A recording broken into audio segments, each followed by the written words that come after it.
문학 작품을 통해서 되게 자존감이나 명예의식 이런 것이 어떻게 나타나는가 하는 것을 주로 얘기를 해가지고 장문을 한 것인데, 저의 소견이라고는 뭐 거의 웃다시피 하고 여러 가지 다른 사람들이 한 말을 편집한 것, 이것이 저의 관점이라면 감점이랄까 그런 것이 아닌가 합니다. 여기 적어왔기 때문에 읽도록 하겠습니다. 우리 사회의 병리를 학교의 교육의 실패로 돌리는 지적은 적정하지만 그 못지않게 중요한 것이 가정교육의 광범위한 실정이라고 생각한다. 또 아이들이 성장하는 사회적 맥락과 부모 세대의 과거 경험은 너무나 차이가 현격해서 부모 편의 선의의 노력이 주요하기가 매우 어려운 것도 사실이다. 게다가 분주한 도시 부모의 교육적 역할을 대체내지는 보증할 수도 있는 시청각 매체의 순기능적 운영은 우리 현실에서는 아직도 멀어 보이는 상황이다. 가정교육이 상대적으로 제대로 작동하던 시절 어린이 교육에서 우선순위를 차지한 것은 당연히 인성교육이요 기율교육이었다. 정직과 성실은 그 가운데서 가장 중요한 덕목이었다고 생각한다. 왜 우리는 정직을 가장 중요한 덕목으로 생각하는가? 정직하지 못한 사람을 우리는 신뢰할 수 없으며 신뢰 없이 사람도 사회도 설 수 없기 때문이다. 공자의 지향점이 가장 간결하게 요약되어 있는 것은 수리편에 보이는 자의사기요 문행충신이라 할 수 있다. 문행충신에 있어 정직은 사실상 핵심적인 것이라 할 수 있으며 그것 없이는 사교가 무의미해질 수밖에 없다. 옹야편에서는 사람의 삶은 바른 것으로 살아가는 것이었는데 바르지 못하고 그래도 살아간다는 것은 여행수로 지나려 하는 것일 뿐이다 라고 직접 정직을 말하고 있기도 하다. 그러나 가장 빈번히 세상에 노출되어 빈축과 분노를 자아내는 것은 정치인의 거짓과 후원이다. 그것은 개인의 사생활이나 행동에 관계되는 경우도 있고 정치 행위 과정에서 생기는 정치적 발언이나 공약과 관련되기도 한다. 정치에 관해서 정직성과 같은 도덕적 촉구를 요구하는 것은 주저되고 겁나는 일입니다. 정치적 성공이 정치적 행위와 관련하여 유일한 판단 기준이 된다는 마키아벨리의 생각은 상식으로 유통되고 있습니다. 정치 행위에서는 성공이 유일한 그 척도다. 성공하면 되는 것이다. 이제 그런 이제 취지로 얘기한 것인데 이게 사실 마키아벨리의 생각의 근본이죠. 그럼에도 불구하고 우리는 정치인도 사람이란 평범한 사실을 간과할 수 없다. 악마의 도제와 괴물만이 정치에 관여하여 정치 행위가 괴물들의 사물놀이가 된다면 그것은 민주사회의 악몽이요 그 희화일 것이다. 멀쩡한 사람이 정치에 투신한 뒤 괴물을 변신한다면 그런 정치는 제도적 전복과 정비가 필요하다. 정치적 선택이 보다 적은 악의 선택이라면 인간화된 정치도 보다 적은 악의 현명한 선택에 누적적 축적에 의해서 가능할 것이다. 아돌프 히틀러를 배출한 것도 그 나라의 시민이요 바칠라브 하벨을 배출한 것도 그 나라의 시민이었다. 만약 우리의 정치인 다대수가 괴물이라면 그것은 국민 다대수가 괴물을 사모하고 그 동호인이기 때문이기도 할 것이다. 그들만의 잔치라고 비판하기 전에 시민으로서의 의무 태만도 반성해 보는 것이 정직한 일이 될 것입니다. 괴물의 탄생을 국민이 방조했다는 사실이 왕왕 치지도외되는 것은 민주정치의 역설일 것입니다. 이렇게 얘기했습니다. 그 다음에 이제 이 훼손된 자존감과 명예라고 하는 것은 인간에 있어 명예라고 하는 것이 얼마나 중요한 것인가 하는 것을 얘기하기 위해서 소포크레스의 아이아스라고 하는 비극을 갖다가 얘기를 했습니다. 아이아스는 트로이 전쟁 때 그리스의 군사 중에서 가장 기운이 세고 가장 신체가 좋고 한 그런 영웅이었어요. 동해 번쩍 서해 번쩍 하면서 공을 많이 세우고 그리스인들이 위험에 빠졌을 적에 아가멤논도 위험에 빠졌을 때 구해주고 한 그런 공적이 굉장히 많은 아주 기운 센 사람이었죠. 그런데 아킬레스가 죽은 후에 아킬레스의 그 투구, 갑옷, 그 다음에 이 무기 이걸 누구한테 양도해 줄 것이냐 하는 결정을 하게 되는데 이때 아이아스는 자기가 마땅히 그 아킬레스의 갑옷을 상속받아야 한다. 내가 공을 많이 세웠다. 이렇게 생각한 거예요. 그런데 아가멤논과 그 휘하의 장수들이 결국 오디세우스한테 이걸 주기로 한 거예요.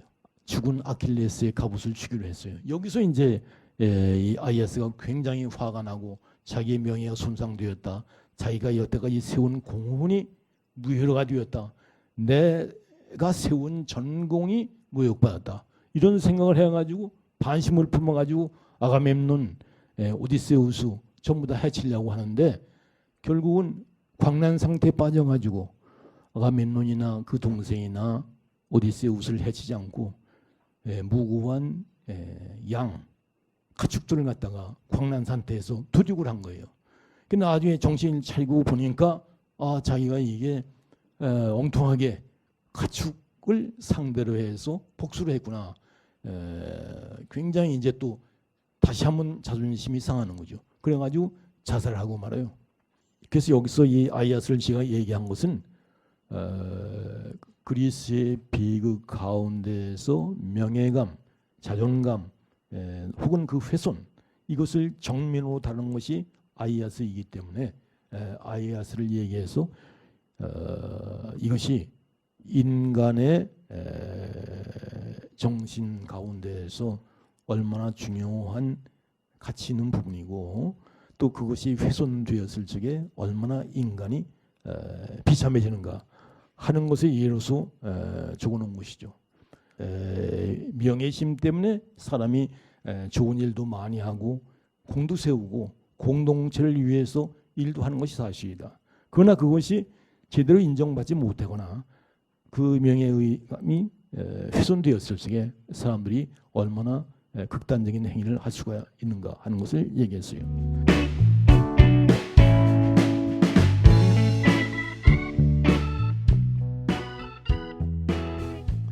명예라고 하는 것은 귀족적 개념이며 적어도 사회의 위계 질서와 연관되어 있다.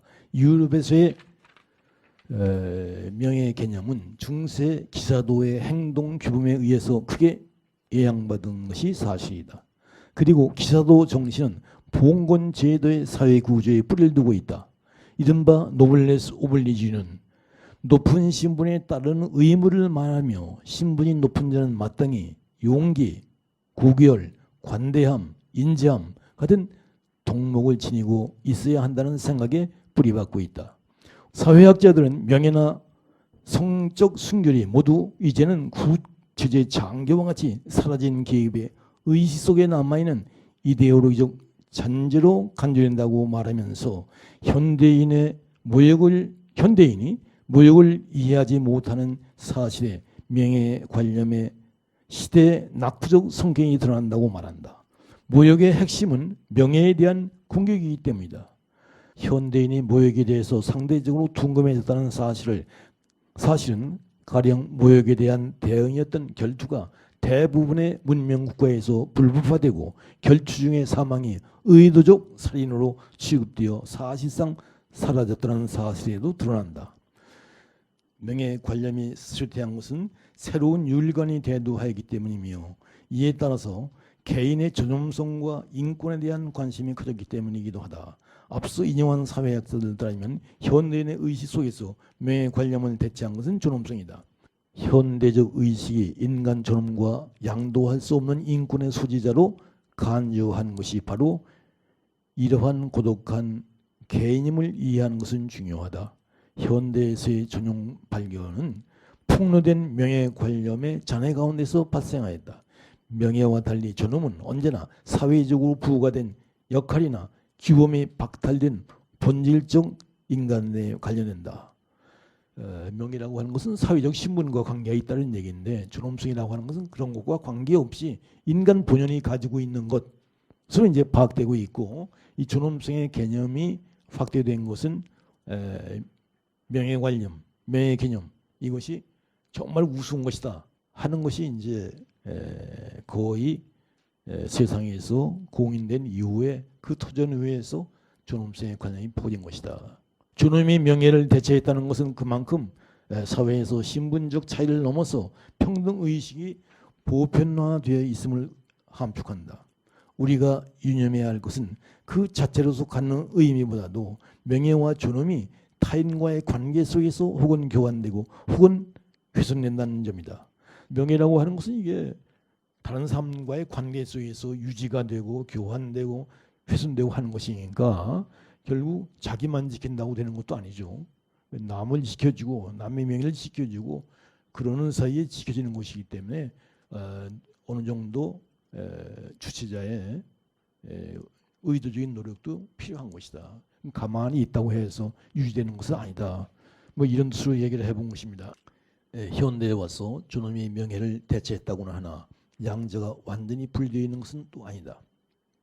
아이아스는 훼손된 명예 때문에 분노하고 광랑 상태에서 자존감과 존엄을 상실했고 그리고 말미암은 참괴감에서 이례적인 자살을 택하지 않을 수 없게 된다. 당사자의 의식이 어떻든 아이아스의 경우 명예와 존엄과 수치심은 분리해서 생각할 수 없으며 현대 사회에서 존엄이 명예 관념을 대체했다고 해서 자아의 행동 거지가 달라질 수는 없다. 명예를 지키고 존엄을 지키는 것이 여러 동목의 게슈탈트 전체인 인품과 인격을 유지하는 일이 된다 뿐만 아니라 모든 동목은 악덕과 마찬가지로 당사자만의 것이 아니고 그가 소속한 가정, 직장, 지역 공동체의 정신적 풍토나 성과와 관련되게 마련이다. 한두 인물의 탓이나 존엄 상실이 그가 소속한 연구 공동체의 명예를 치명적으로 훼손한다는 등속의 사례를 우리는 생생하게 목격한 바 있다. 권력의 경우와 마찬가지로 존엄도 그 위에서 자만자세는 보호받지 못한다는 것은 자기 완성 또는 시민적 동목의 향념을 가지고 있는 사람이 잊어서는 안 될 사안이라는 생각한다.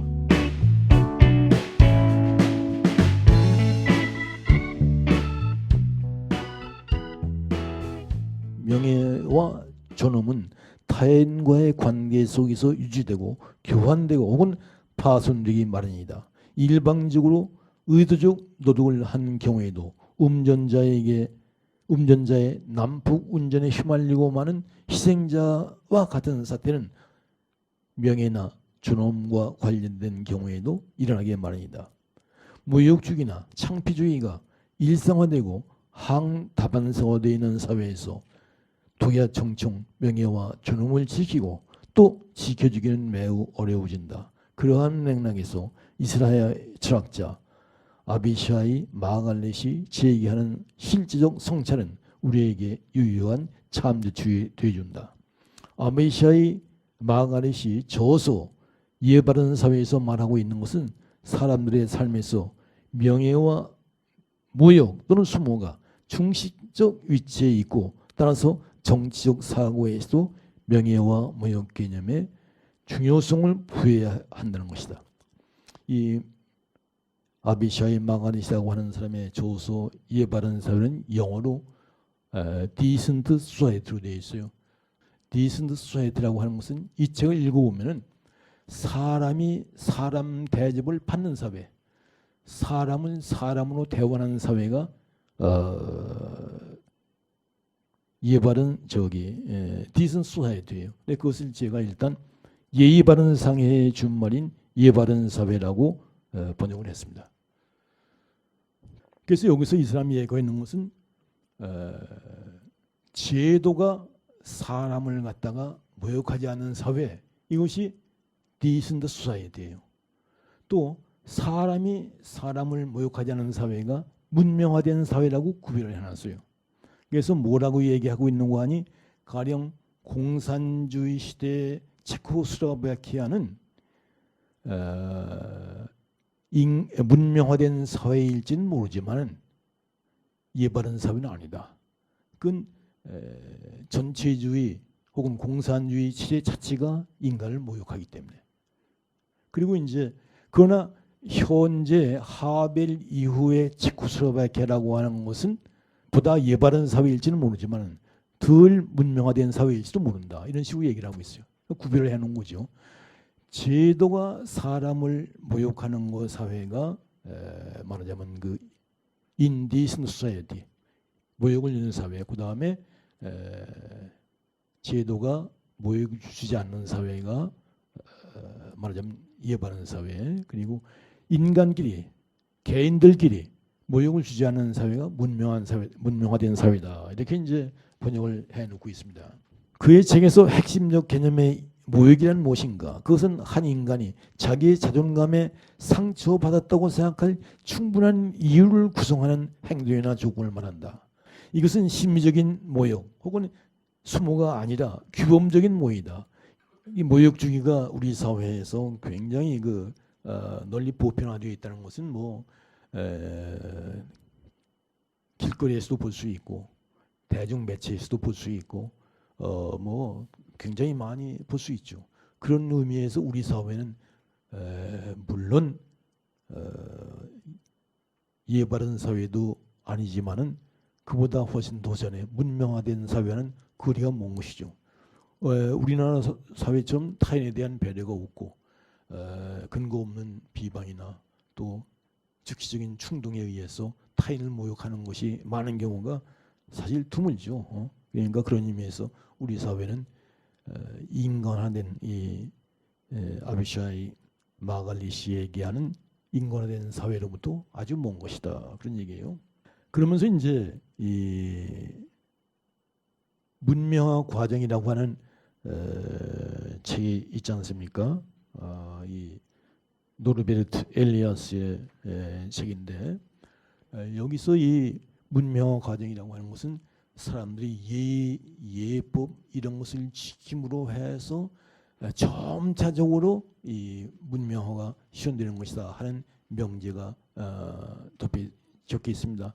조그만 변화가 축적되어 의미심장한 대폭적 변화를 야기하는다는 명제는 우리에게 일말의 낙관을 갖게 한다. 오늘의 소소한 기획이 대변화라는 역사적 결과를 낳을 수도 있다는 희망 때문이다. 인간관계도 윤리도 분명히 진화한다는 함의의 역사 과정을 보면서 우리는 자존과 명예를 지키는 일은 타인에 대한 존엄을 지켜주는 일과 별개일 수 없다는 생각에 이르게 된다.